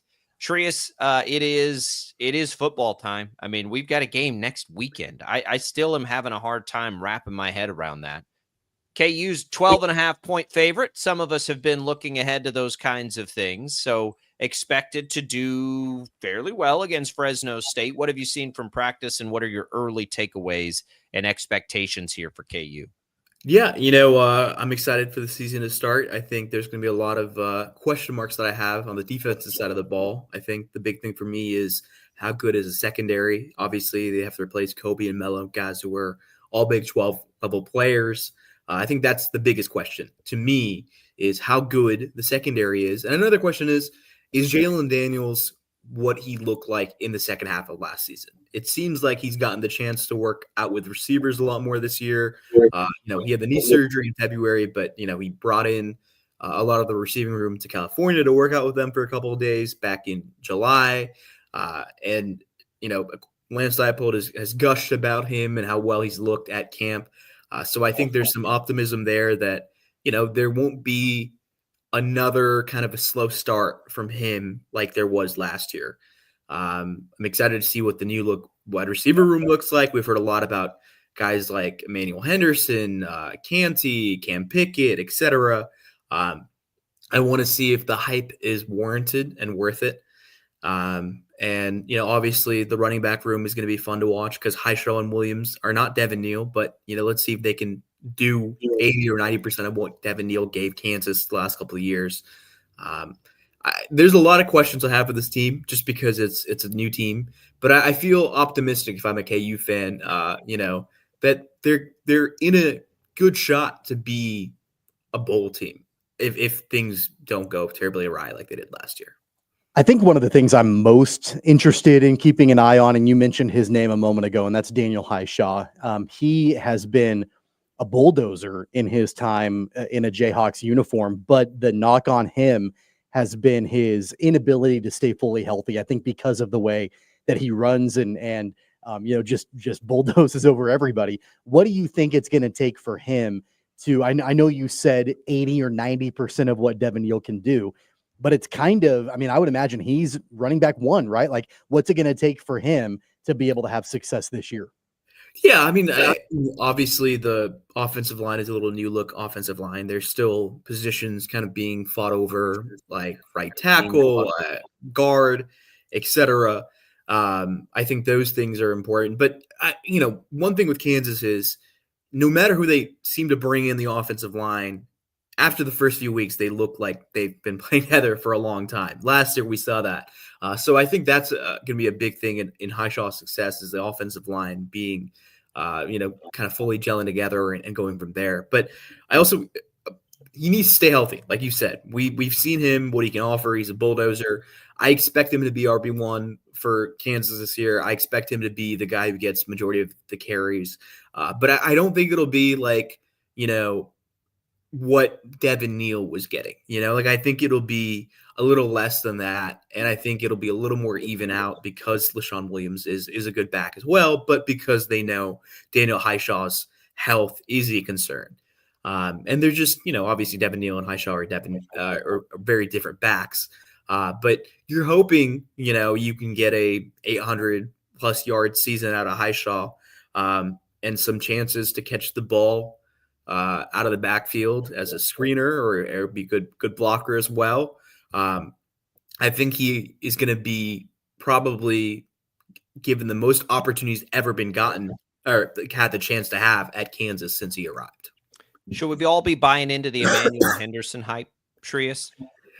We know he's really fast, but I think he's probably, correct me if I'm wrong, gotten the most buzz in camp of the new guys we didn't know before. Yeah, I think this is the most hype I've seen around a player not named Devin Neal or Jalen Daniels in my 2.5 seasons of covering Kansas football. I think he has lived up to expectations in fall camp so far. I think we need to see it play out in the actual games, but I think there should be a level of hype because this is a guy that played at the SEC. He just couldn't find himself up the depth chart in Alabama, so that means he must have been pretty good to get recruited at Alabama first place. And I was talking to some friends who went to Alabama, and I know they had mentioned he was pretty good in special teams. He looked good in limited snaps of playing wide receiver. I know there was a feel that they didn't necessarily want to lose him. And that's a team like Alabama that's perennial SEC championship contender every year. So I presume he has an opportunity to be the best wide receiver Kansas has had in a long time. I need to see it to believe it a little bit, but I think the hype is warranted. The first couple games will give us a good preview of if it's real or not. Next week on the show, we'll really get in that week 0 matchup against Fresno State and talk about matchups and all of that. However, there is a little bit of news about Fresno State this week. They named their starting quarterback. The son of Hall of Famer Kurt Warner, E.J. Warner, will be the starting quarterback for Fresno State in the week 0 matchup against Kansas. He's no slouch of a quarterback. He's well-traveled. He's been around for a long time. What do we know about him? And how do you think the Jayhawks, leading up to this game for the rest of this week and into next week, will need to prepare for him? Yeah, I mean, he's a veteran quarterback. He's played at different stops along the way in his college journey. He's a guy that I think Kansas knows they have to prepare for because there is plenty of tape on him out there. I think they know what is at stake. I mean, this is the first game in the newly renovated booth, happening. They have to win this game, not to sit there and say you have to win the game, but I think this is as much of a must win as anything because, this isn't your usual week 1 or week 0 opponent that Kansas plays. This is Fresno State. They're going to give you a little bit of a battle, and there's an opportunity there for Kansas to come out and make a statement. Even if they are 12.5-point favorites, they can win by more, even better. And I expect them to prepare like, it's a conference game because the reality of the situation is they have to win because the support hinges on them winning this game. As we saw last year, by week 5, week 6, I think a lot of people were tired of Kansas losing the way they were losing. And I think something I'm paying attention to right now is they still haven't sold out the first game against Fresno State. So I'm sure they will. That's not an issue. But, it's important to win in opportunities like this because fan support can be fickle depending on how good or bad Kansas football looks. That's interesting. They just get Shreyas Laddha, our KU beat reporter, our KU Insider beat reporter for the KC Star, joining us. We just see the reports, a $300 million gift from David Booth to help partly with the renovations there.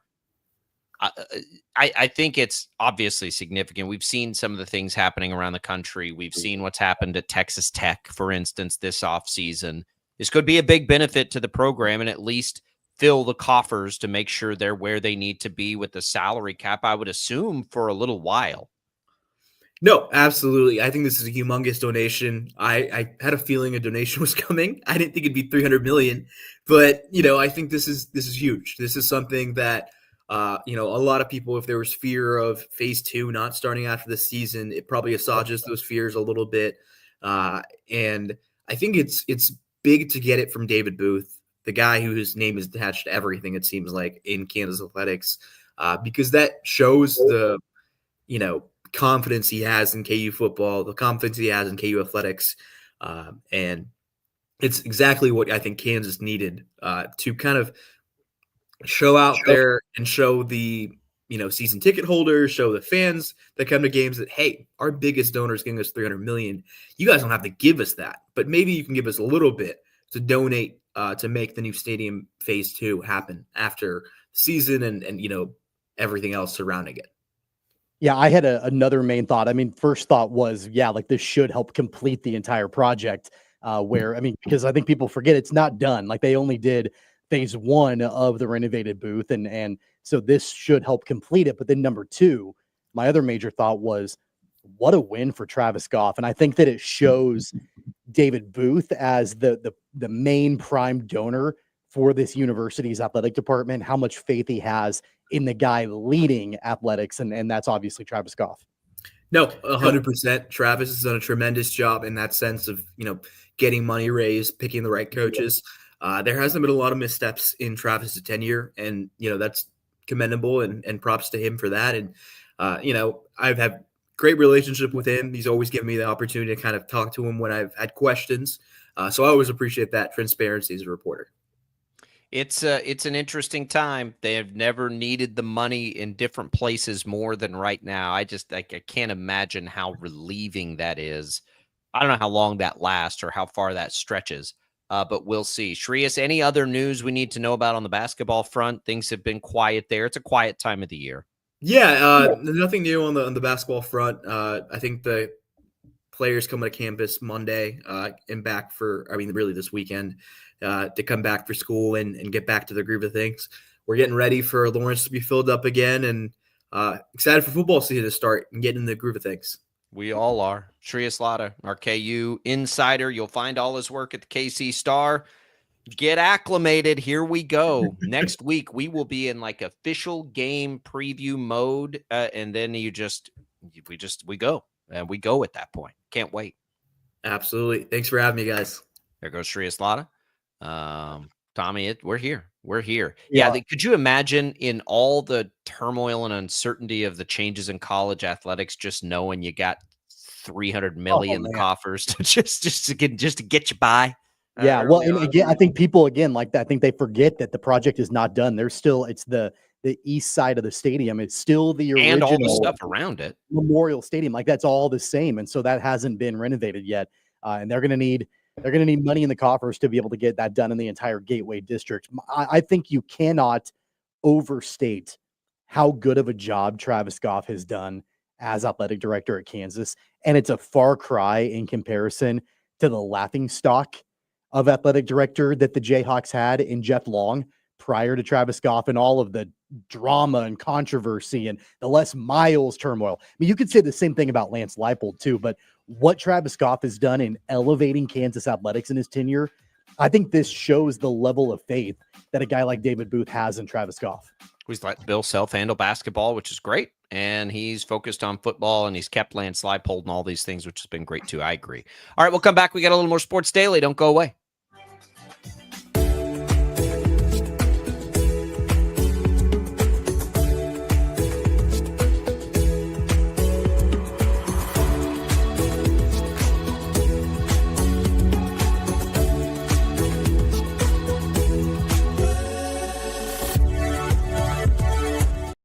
Champion Windows is having their mega sale. And right now,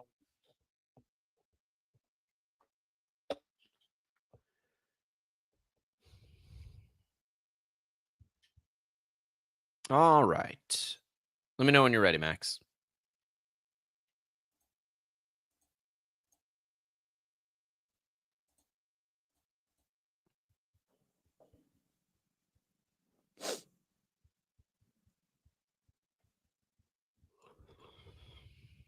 I don't need 300 million, but if I could get a little bit of cash from David Booth like that, just throw me a couple $100 and I'd be a happy camper. Yeah.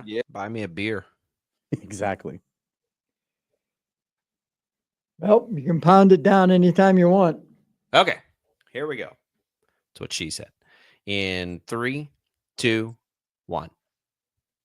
All right, that does it for a Wednesday. Sorry, T-Swift fans. Maybe we'll get to the big news tomorrow on the show. A lot of guests, a lot of fun. We want to thank Prairie Fire Coffee for their support of the program here and all across the Odyssey family. We want to thank Crestview Country Club. It is never a better time right now as you get into the changing season to call Todd over at Crestview. If you've ever thought about it, you can probably get a little wiggle room there. Give Crestview a call. Ask them about their memberships. Tommy and I love it out there. We'll see you out there. Tommy, tomorrow we got Fitz coming in. We're ready to rock and roll here. Football season's next week. Fingers crossed that we can be talking about a Royals sweep after day baseball today. Looking forward to having that conversation too. Day baseball today. You will hear the game. Coverage begins at 1:00 right here on KFH. We'll see you tomorrow, everybody. All right, and here's your promo, Max, in 3, 2, 1. Coming up on a Thursday edition of Sports Daily, can the Royals complete the sweep of the Nationals? Tim Fitzgerald, our K-State insider, also stops by. We are getting very close to the start of the college football season, and K-State is front and center. It's all coming on for you on a Thursday. Jacob Albrock, Tommy Castor on the Kansas Fan Headquarters, KFH. Taylor Swift recorded her first album in 20 minutes. I did not know that. Yes, and the rest of them haven't taken quite as long. No talent. people. No talent? She has zero talent. What Linda Ronstadt, Carol What are King. you talking about? Zero talent? Zero. I'm not a huge. She has some songs I like, but zero talent. Zero talent. She can't sing like Linda Playing Ronstadt. 300 dates a year, like 3-hour concerts all over the globe. People are morons. Oh, come on, Max. That's next level hater. Zero. You don't have to like her music, but to say no talent. Come on. No talent. There's nothing there. If she came out in the 70s, they wouldn't even have played her record. Max, in your opinion, has anybody had talent since the 70s? Yeah, sure. Okay. I was just making sure. There's Did always you hear that. a band called Seether? Yeah, Seether was good. I've heard Seether. 3 Days Grace was pretty good for a while. Okay. Yeah, I know them both. I know them both. Okay. God had a good song for a while. Yeah. Okay. A discussion for tomorrow, perhaps. Oh, I don't know. All right, Max. Because Jeff Lutz loves Taylor Swift. Oh, does he? Oh, God. Jeez. Oh, my God. I'm surprised he didn't follow her around like he did the Eagles. I think Zenner's a medium fan. I think she has good songs. It's funny. I should sell him the guitar and the thing they have out here in the lobby. Yeah. I've seen that when I'm in there hosting stuff. All right, Max. I love teasing you about that stuff. Have a good one. See ya. Yeah.